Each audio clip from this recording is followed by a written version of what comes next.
How's it hanging, fellas? I'm OrosZ, and this is another episode of Patapon 2, and in today's episode we are going on, I don't know, a mission, a battle to death with a bunch of others.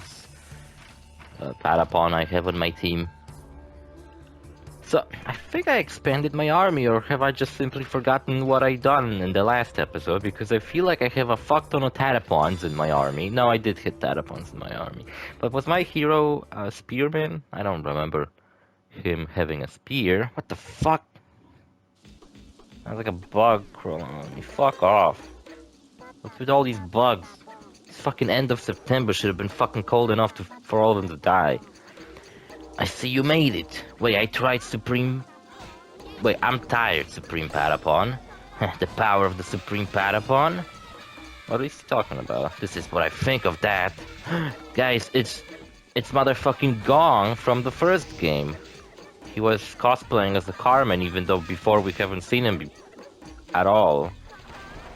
So his reveal right now is just kind of like, oh, I see.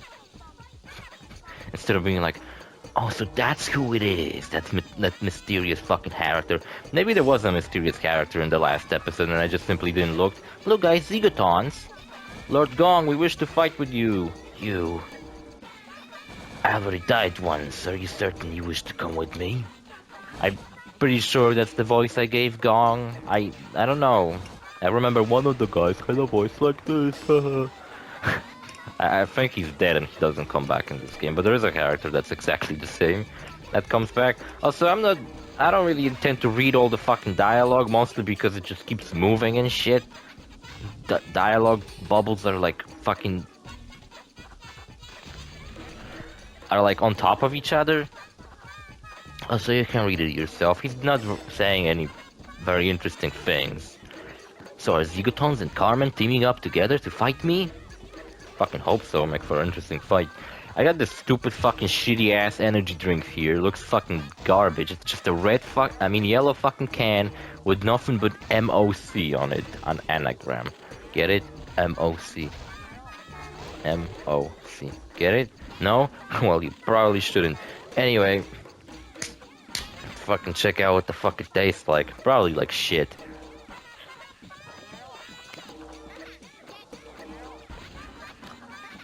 Yeah, I'll give it a 5. Middle of the road. Very basic of an energy drink. Very cheap too. And I wasn't expecting much from a fucking energy drink called MOC that doesn't even have anything graphically appealing on it, on the fucking can. It's just a yellow can with this written on it. Maybe that's what appealed to me, the simplicity of how this fucking looks. I think I need to lay off with those fucking energy drinks, because every time I go to a convenience store or a grocery store, I buy an energy drink just to fucking drink it on an episode. But this time it actually came in handy because my throat is fucking sore. So Gong, I don't know, went away. Look, we found a lance. And unlike what you probably thought, oh, my Patapons are fucking dying, that's not good. Unlike what I assume you thought lances are, now they're not for spearmen to throw. They're for the Patapons and horses to charge with. Thrust at their enemies. Just like I thrust. Never mind. I was watching Star Wars Visions, finally started watching that, and episode 1, The Duel. Holy fucking shit. You know what, when this was announced, I figured that, oh, every episode is a different studio making it. It's a different studio's take on Star Wars. So I thought maybe they would, like, I don't know, Disney would give this fucking anime studio some big budget to do it, and we would, like, each episode would be like its own fucking movie. I was really thinking that would be the case, and I thought that would be the coolest thing ever. But it wasn't. The first episode is like 13 minutes long. This fucking episode is longer than the episode of Star Wars Visions. The first episode is called The Duel. And this is a cool fight. Cool level, because last episode we didn't do much cool shit. Also, I know last episode I was kinda down. I was not feeling really well. But that doesn't mean I never feel well, guys. Just keep that in mind. I'm always depressed. But today I'm slightly less depressed. than last time. Yeah, and in this episode, we follow this guy named Ronin. I mean, named, that's just a nickname he has, because you don't know his name. Also, I heard that this movie is, I mean, this episode is supposed to be very reminiscent of the uh, Kurosawa samurai movies, which inspired Star Wars to begin with, and now Star Wars is trying to look like a Kurosawa movie. I never watched those samurai movies, but I intend to at some point, so we'll see. I'll get around to it. I got a fuck ton of movies I want to watch, so just so you know. Anyway, and yeah, and Ronan comes to town with R2-D2 wearing a fucking straw hat. They never call him R2-D2, but you can kind of tell this is just an R2 droid, but with a straw hat. And I was like thinking, oh, maybe that is supposed to be actual R2-D2, and he's just in a disguise. He has a stupid straw hat on top of him, so no one can recognize him. He comes to town, and the town gets invaded by these bandits. I love the art style of this episode. It's so fucking beautiful.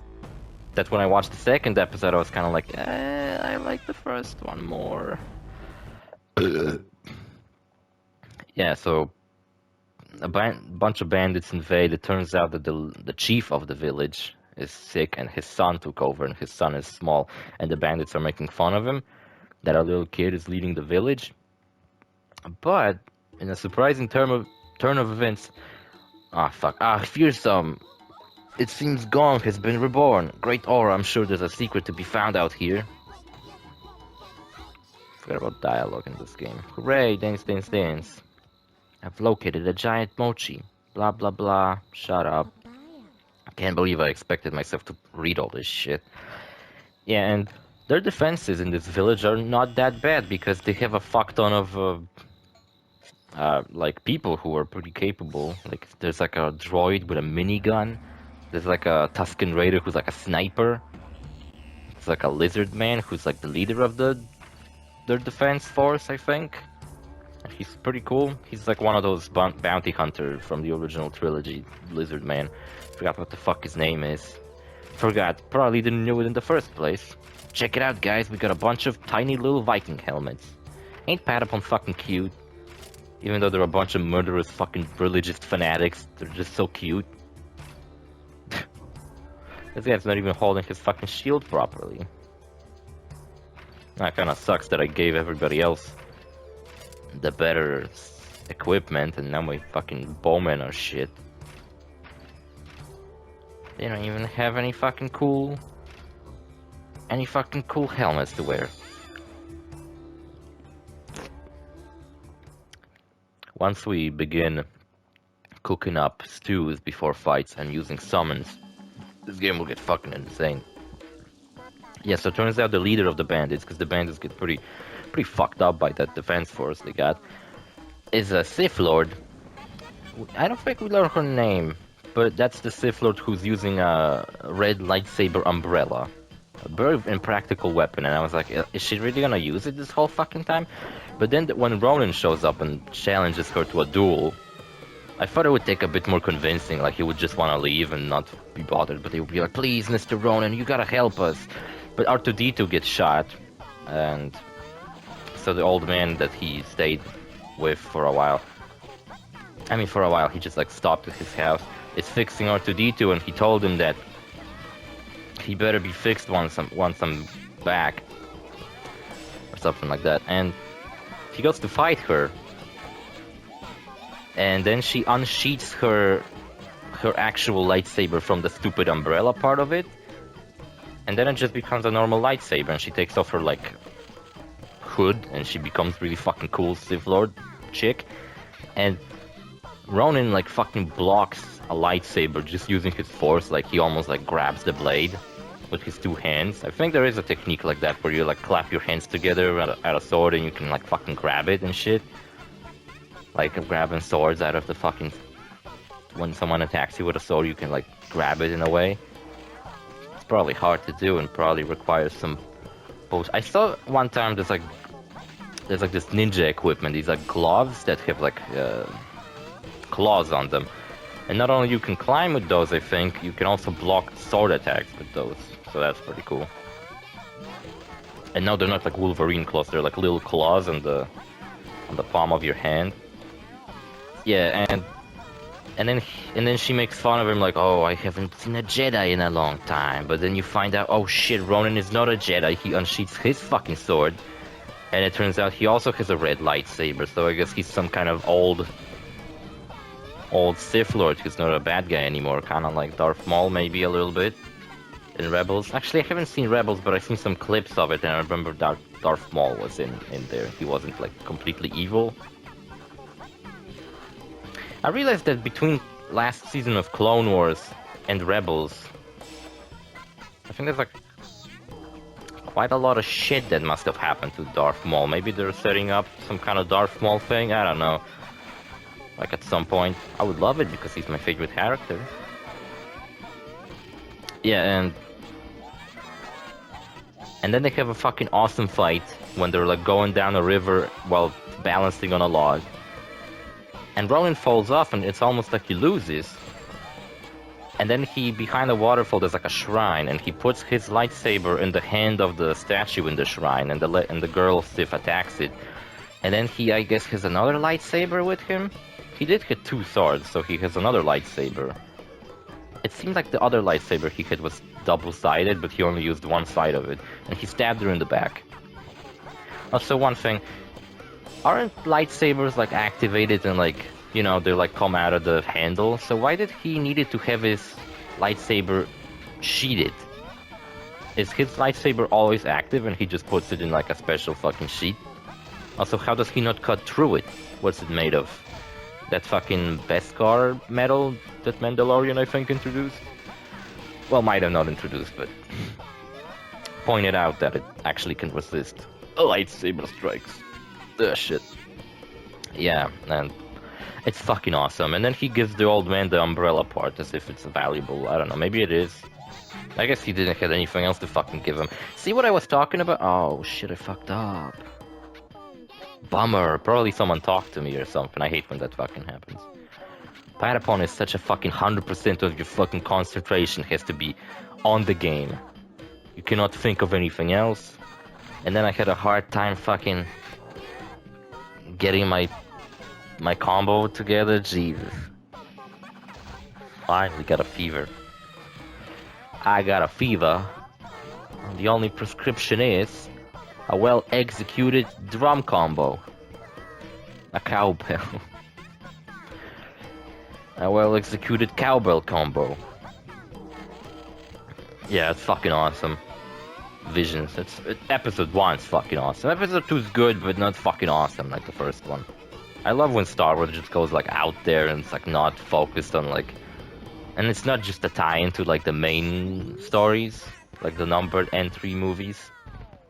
And it's just like somewhere out there. Oh yeah, the finale of it, turns out Ronan, at the end after he defeated the evil Sith lady, he broke her lightsaber with his lightsaber, and he took the Kyber crystal, which is the crystal that powers lightsabers, out of it.